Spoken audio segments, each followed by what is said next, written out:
ఇప్పుడు కాలుతున్న మారానికి అదేవిధంగా ప్రభుత్వం కూడా అన్ని పాఠశాలల్లో ఇంగ్లీష్ బోధన తప్పనిసరి చేసింది కదా, వాళ్ళు ఏ విధంగా చేస్తారని చెప్పి 1-2 అభ్యర్థులకు సంబంధించిన దరఖాస్తులు తీసుకొని ఏదో చిన్న చిన్న తప్పులు ఉన్నాయని చెప్పి మొత్తం వ్యవస్థ అంతా నాశనమైనట్టు మాట్లాడుతున్నారు. దీనికి ఏం సమాధానం చెప్తారు?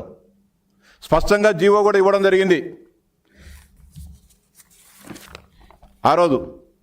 The candidate should be qualified in the AP teacher eligibility test, AP TET are CTET for the post of school assistants, secondary grade teachers, TGT special education and HGT special education. ఆ రోజు ఇచ్చిన DSC నోటిఫికేషన్లో స్పష్టంగా చెప్పడం జరిగింది, meritorious sports కోటాలో ఉన్నవాళ్ళు ఖచ్చితంగా సబ్జెక్టు టీచర్లకు ఖచ్చితంగా టెట్ పాస్ కావాల్సి ఉంటుంది, సంబంధిత సబ్జెక్టులో నిష్ణాతులై ఉండాలి, పరీక్ష పాస్ బీఈడి కానీ హెచ్జిటి కానీ పాస్ కావాల్సి ఉంటుంది. అదేవిధంగా ఫిజికల్ డైరెక్టర్స్ కానీ పీఈటీలకు కూడా స్పష్టంగా చెప్పడం జరిగింది.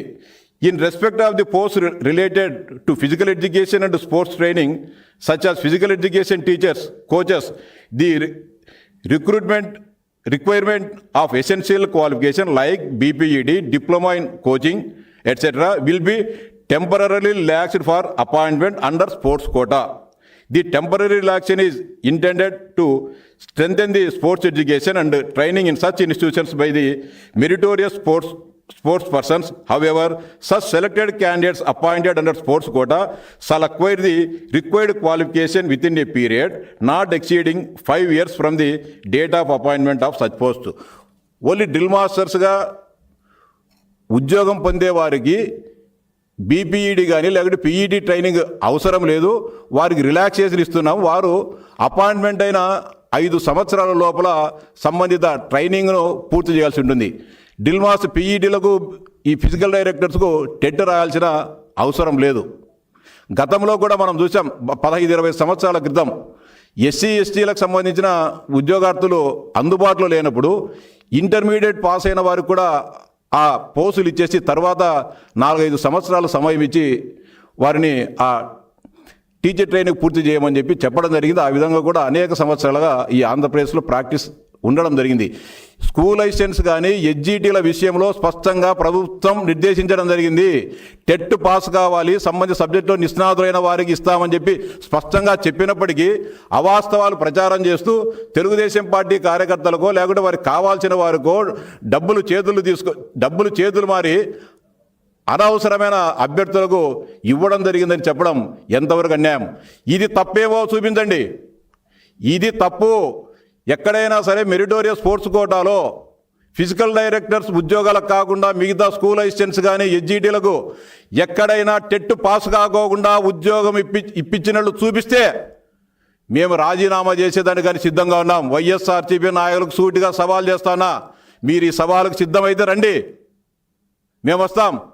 ఎక్కడ టెట్ పాస్ కాకోకుండా ఉద్యోగాలు ఇచ్చారో చూపించమని చెప్పి సవాల్ చేస్తా ఉన్నా. అలాగే ఇంకోటి మాట్లాడతారు, నిన్న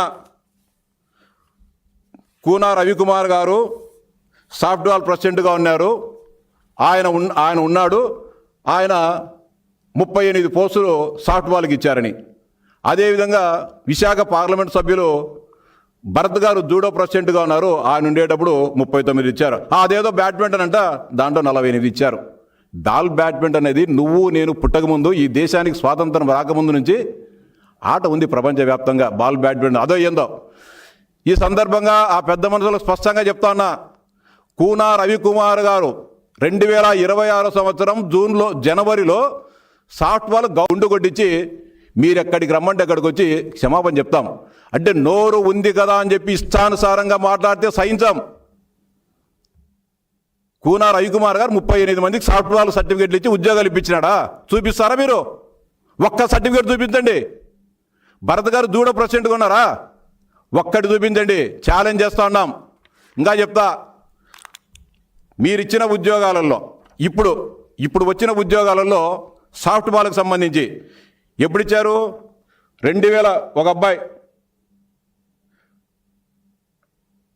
ఇంద్రజ 2021లో సాఫ్ట్వేర్ టోర్నమెంట్లో పథకాలు సాధించిన ఉద్యోగం రావడం జరిగింది. ఇంకొక అమ్మాయి యశ్వంత్ 2022లో ఇచ్చిన సాఫ్ట్వేర్ ట్రైనింగ్, అప్పుడు కూనా రవికుమార్ గారు అధ్యక్షునిగా ఉన్నాడా? ఇంకా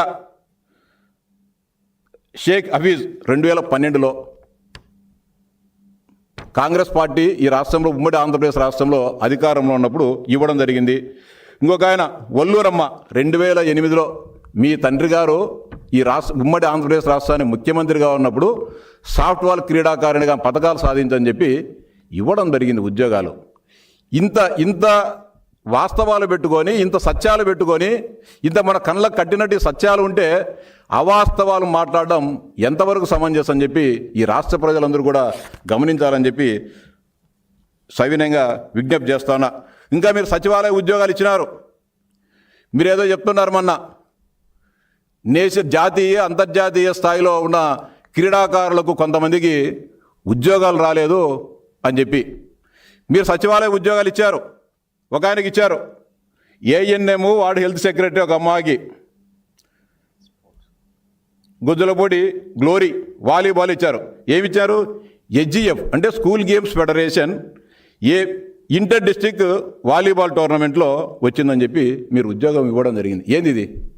స్కూల్ గేమ్ ఫెడరేషన్ అంటే 10వ తరగతి లోపల జరుగుతాయి. 8వ తరగతి, 9వ తరగతి, 10వ తరగతి లోపల జరిగితే అట్లటోళ్లకు మీరు ఉద్యోగాలు ఇవ్వడం జరిగింది. ఇంకొక ఆమెకి ఇచ్చారు, Sandeep, JNTU Kakinada inter college క్రికెట్లో పాల్గొన్నాడు ఆయన. ఏది కాకినాడ యూనివర్సిటీ పరిధిలో ఇంజనీరింగ్ కాలేజీలో ఒక 20, 30, 40 ఉంటే కాలేజీల మధ్య పోటీలు జరిగితే పార్టిసిపేట్ అయిన దానికి, మళ్ళీ విన్నరు రన్నరు లేకుంటే థర్డ్ ప్లేస్ కాదు, పార్టిసిపేట్ అయిన దానికి మీరు ఉద్యోగాలు ఇవ్వడం జరిగింది. అంటే ఇంత అన్యాయంగా ఇచ్చింది మీరు ఉద్యోగాలు. Rajarao ball badminton, Nagarjuna university inter college participation, first prize, second price లేకుంటే మొదటి స్థానం, రెండో స్థానం కాదు, పార్టిసిపేట్ కాలేజీల తరఫున పార్టిసిపేట్ అయిన వాళ్ళకే మీరు ఉద్యోగాలు ఇచ్చి ఈరోజు మాట్లాడుతున్నారు. ఇంకొక ఆయన ఏం ఉద్యోగం ఇచ్చారు? మహిళా పోలీస్ ఇచ్చారు. అనుదివ్య రిప్రజెంటేటివ్ ఫర్ ఆచార్య నాగార్జున గుంటూరు, కాలేజీల మధ్య జరిగిన పోటీలలో పార్టిసిపేట్ అయిన దానికే మీరు ఉద్యోగాలు ఇవ్వడం జరిగింది. ఇంత అన్యాయంగా మీరు ఉద్యోగాలు ఇచ్చి మీరు మమ్మల్ని మాట్లాడటం జరుగుతూ ఉన్నారు. ఇంకా Venkatapavani AP state rural sports competition held at Anantapur, wrestling అంట.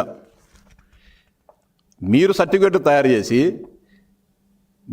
మీరు ఈ విధంగా ఉద్యోగాలు ఇవ్వడం జరిగింది. ఇంకా Saranya Teja youth chess championship ఎక్కడ జరిగింది లేదు, ఏం జరిగింది లేదు. అంటే మీరు ఇష్టానుసారంగా మీరు మీ సర్టిఫికేట్లు ఇచ్చేసి ఇవన్నీ ఆ రోజు కానీ చెప్పడం జరిగింది. మీ మాజీ నాయకుడు, మీ గతంలో నెంబర్ 2గా ఉన్న వ్యక్తి విజయసాయిరెడ్డి గారు, సచివాలయ ఉద్యోగాలన్నీ కూడా మా కార్యకర్తలకు ఇచ్చినాం, ఎమ్మెల్యేల లెటర్లు ఎవరు తీసుకొచ్చింటే వాళ్ళందరూ కూడా అపాయింట్ చేసి చెప్పిన మాట వాస్తవమా కదా? ఈ రాష్ట్ర ప్రజలందరూ చూసినారు, ఇప్పటికీ వీడియోలు, పత్రికలు ఉన్నాయి. మీరు అన్యాయం చేసి మీ కార్యకర్తలకు మీరు ఇచ్చేసి ఈరోజు అత్యంత పారదర్శకంగా జరిగిన డిఎస్సిని బదనాం చేసే విధంగా మాట్లాడడం ఏ విధంగా సమంజసం? మేము ఇచ్చినాం స్పోర్ట్స్కు, మెరిటోర్ స్పోర్ట్స్ కోటాలో ఎవరికి ఇచ్చాం? Saipriya participated in 74th senior national championship 2021లో బెంగళూరులో జరిగిన పోటీలలో విజేత అయిన ఆమెకి ఇచ్చినాం. K Swathi 41st senior inter state level archery దాంట్లో ఇచ్చినాం. Veeranjaneyulu all India inter university టోర్నమెంట్లో విజేత అయిన వీరాంజనేయులు గారికి ఇచ్చినాం. Sitaramudu national games 2002 held at Hyderabad national games. అంటే భారత ప్రభుత్వ ఆధ్వర్యంలో, భారత క్రీడా మంత్రిత్వ శాఖ ఆధ్వర్యంలో జరిగే పోటీల్లో పాల్గొన్న వారికి మేము ఉద్యోగాలు ఇస్తే మీరు కాలేజీల మధ్య జరిగిన వాళ్ళకు పథకాలు వచ్చిన వాళ్ళు కాదు, పార్టిసిపేట్ అయిన వాళ్ళకు మీరు ఉద్యోగాలు ఇచ్చి ఈరోజు రాష్ట్ర ప్రజలందరినీ కూడా తప్పుదోవ పట్టించడం జరుగుతోంది. ఛాలెంజ్ చేస్తూ ఉన్నాం.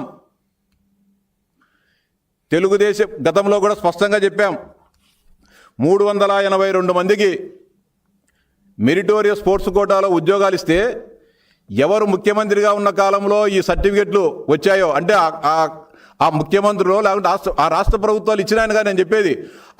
ఆ ముఖ్యమంత్రులుగా ఉన్న సమయంలో వచ్చిన సర్టిఫికెట్లు, అంటే ఇతర రాష్ట్రాల్లో ఇతర దేశాల్లో పాల్గొన్న క్రీడాకారులకు వచ్చినది.